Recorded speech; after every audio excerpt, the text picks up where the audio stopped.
Because അങ്ങനെ police officer ആണെങ്കിൽ ഇല്ലാത്ത കാര്യങ്ങൾ ഇവിടുന്ന് കണ്ടു എന്നാണ് ഞാൻ ചോദിക്കുന്നത്. ബിക്കോസ് എൻ്റെ എക്സ്പ്ലനേഷൻ ഞാൻ നേരത്തെ പറഞ്ഞിരുന്നു. ഈ കൂളിംഗ് ഗ്ലാസ് വലിച്ചെറിയുന്ന കഥ ഞാൻ നേരത്തെ പറഞ്ഞതാണ്. ചെയ്ത കാര്യം സമ്മതിക്കാൻ എനിക്കൊരു മടിയില്ല. ഒരു ബേസിക് റീസർച്ച് എന്നൊരു സാധനം ഉണ്ടല്ലോ, ദാറ്റ് ഈസ് നിങ്ങൾ ഒരു വ്യക്തിനെ ഇങ്ങനെ പബ്ലിക്കലി കില്ല് ചെയ്യുന്ന രീതിയിൽ എനിക്ക് മനസ്സിലായില്ല. ബിക്കോസ് എനിക്ക് നിങ്ങളിൽ നിന്ന് ചില പ്രതീക്ഷകളുണ്ടായിരുന്നു. എന്തുകൊണ്ടെന്ന് വെച്ചാൽ ഈ പുള്ളി ഫെഫ്കെയിലെ മെമ്പർ പോലും അല്ല.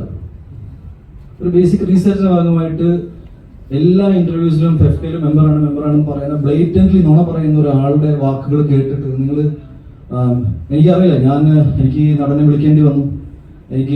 ഞാൻ എൻ്റെ ലൈഫിൽ എക്സ്പ്ലനേഷൻ കൊടുക്കാത്ത ആളാണ്. ഞാനിപ്പോൾ വന്നത് എന്താണെന്ന് വെച്ചാൽ ഈ 2 ദിവസത്തിൽ ഈ പറയുന്ന ആൾക്കാർ എല്ലാവരും വന്നിട്ട് ഇതിന്റെ സത്യാവസ്ഥകൾ പറയും, എന്നെ ഇതിൽ നിന്ന് പുറത്താക്കുമെന്ന് ഞാൻ വിശ്വസിച്ചു. ബിക്കോസ് ഇവരെല്ലാവരും എൻ്റെ ഒരു പോയിന്റിൽ വളരെയധികം അടുത്തുള്ള ഫ്രണ്ട്സ് ആയിരുന്നു.